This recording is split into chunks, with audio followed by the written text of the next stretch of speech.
Okay, so you've trimmed all of your SS1, SS2, and SS3 pieces, and you've trimmed around every little smart corner, and you've got them all in order according to the paper numbers 1, 2, 3, 4, 5, 6, up to 8, and you've got them all in the same direction so that Section 1 is on the left, 2 is in the middle, Section 3 is on the right. And now you're going to put them together in a big giant diamond. So let's take our SS1 units, the SS1 row, make sure that we have Section 1, 2, and 3 going from left to right, and that they're all stacked the same. And then you're going to just turn it down in front of you, like that. So we have our Section 1, 2, and 3. Then we're going to go for our SS2 row. And again, we're going to make sure that Section 1 is on the left, 2 and 3 is on the right. And they're all stacked from 1 to 8, and we're going to tip them over. 1's on the bottom, 8's on the bottom, 1's on the top. Then we take our SS3, same thing. We have them stacked 1 through 8, so 8 paper is showing on the top, Section 1, 2, and Section 3. And we're going to flip them this way. Now 8's on the bottom and 1 is on the top.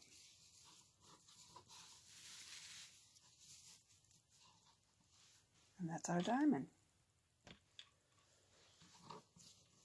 So again, we have our SS1 row, then our SS2 row, and then our SS3 row.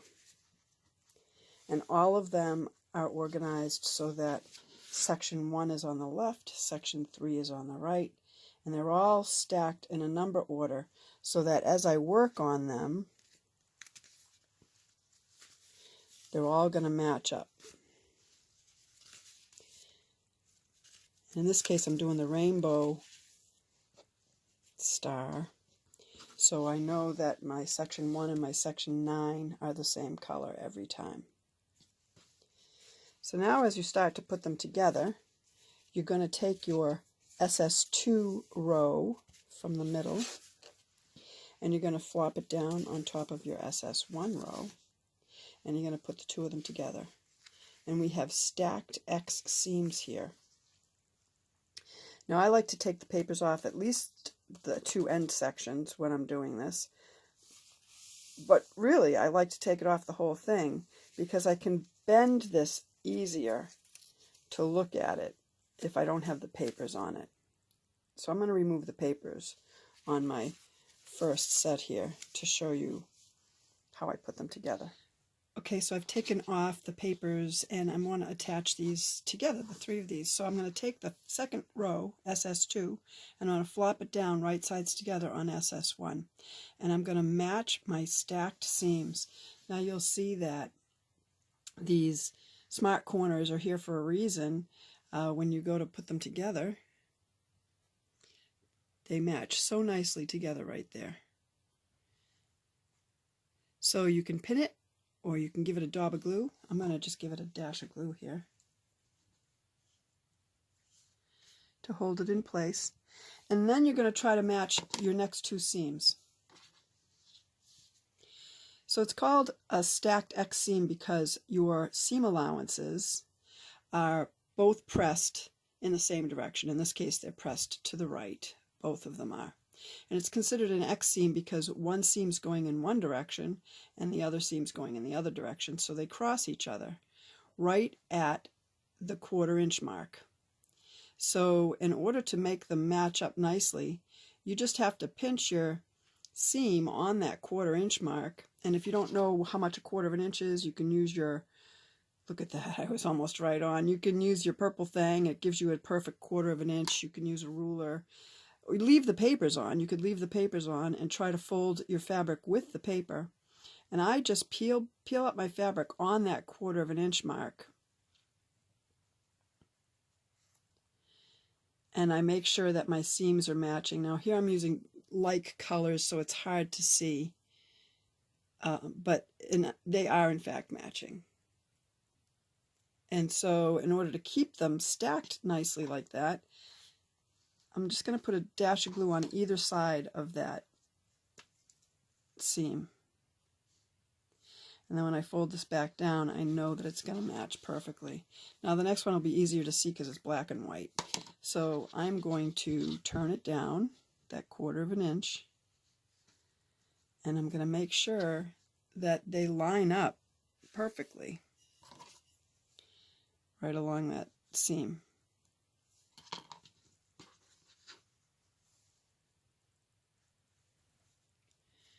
And you can see that they are lining up very nicely. So I'm just going to put a dash of glue on either side of that. A little dab will do ya.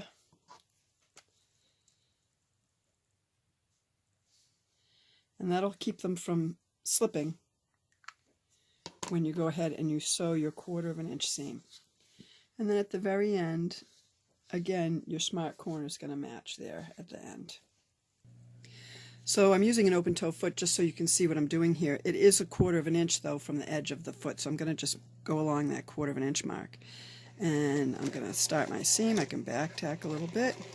I can use a normal length stitch, 2.2, 2.4, because I don't have the papers on there anymore.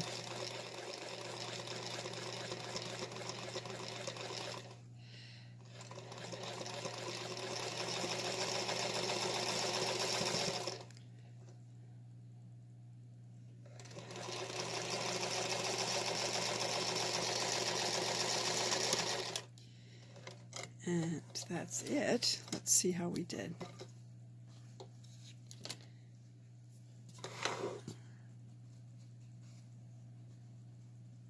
Perfect. Perfect. Just about every time. And if it's not, and you find that when you pinch your seam just a little bit more, it's better, that means you can go in and you can do another line of stitching right next to the first one. If, however, when you pinch it, that doesn't make it better, it makes it worse, you know you have to go in and take out about 1 inch on either side of your crossing seam and then match it up again and try it another time. But in this case, they both came out all right. So now I get to lay it back out on my table the way it was. And then I know that the next one in line is going in that direction. And once I've made sure everything's where it needs to be, I can flop this one over on top of the other one and do the same thing again. I match up my little smart corner at the end there, and then I match up each of these stacked X seams, and I go ahead and I sew it. Now another way to do the stacked X seam is to pin it instead of gluing it, or you can fold it your 1/4 of an inch and press it with an iron and just verify your 1/4 of an inch before you do the pressing. And when you press it, it gives you a nice crease that you can follow while you're sewing. If you don't want to iron it, you can use a pressing stick, just a wooden stick or a roller. That'll give you a nice crease as well.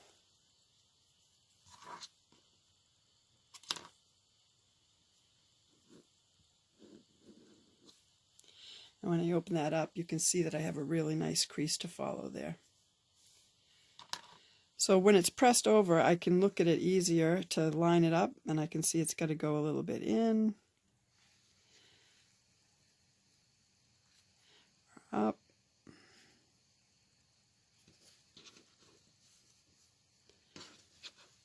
and I like that where it is. I can put a pin in there.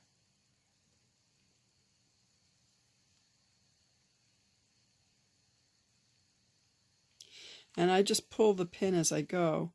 The other way, when you're pinning it on your 1/4 of an inch seam, you can recheck it after you've pinned it by opening it up and checking out and making sure that your seam lines are matched up. Now this is black and you can't see it in double white, so let's do this one so you can see this one.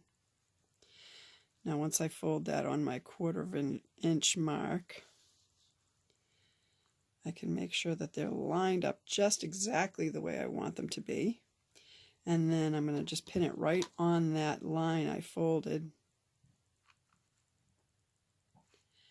And I'll pull that pin as I sew, and I know that it's going to be lined up, because when I open it up with the pin in it, I can see that my seams are lined up. So let me sew the second one for you.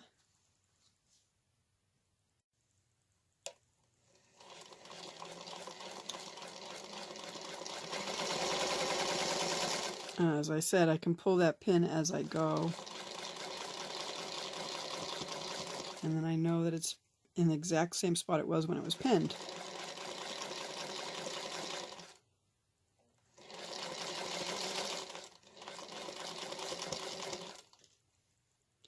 And I'm going to line it up at the end.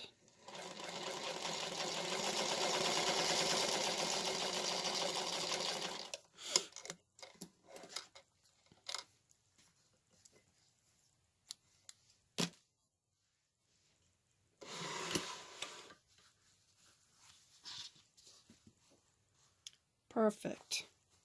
And I know you can't see that one very well, but it's perfect too. So we've got our finished diamond. So you got to do that 7 more times and you have a quilt center.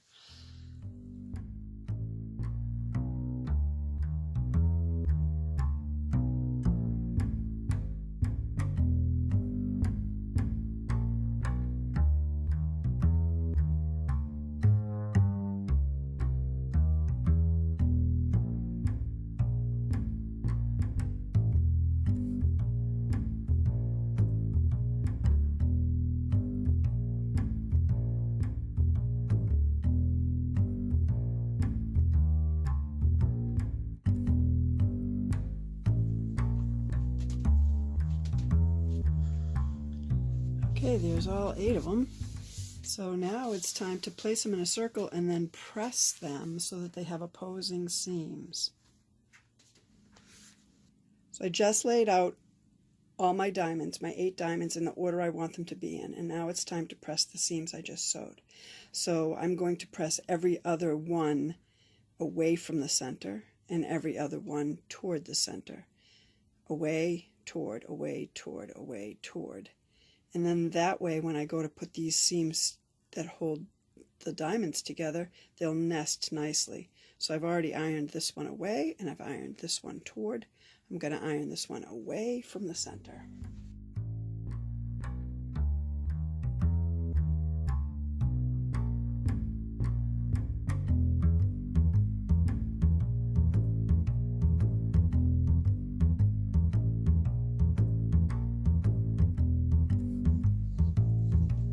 You get the idea.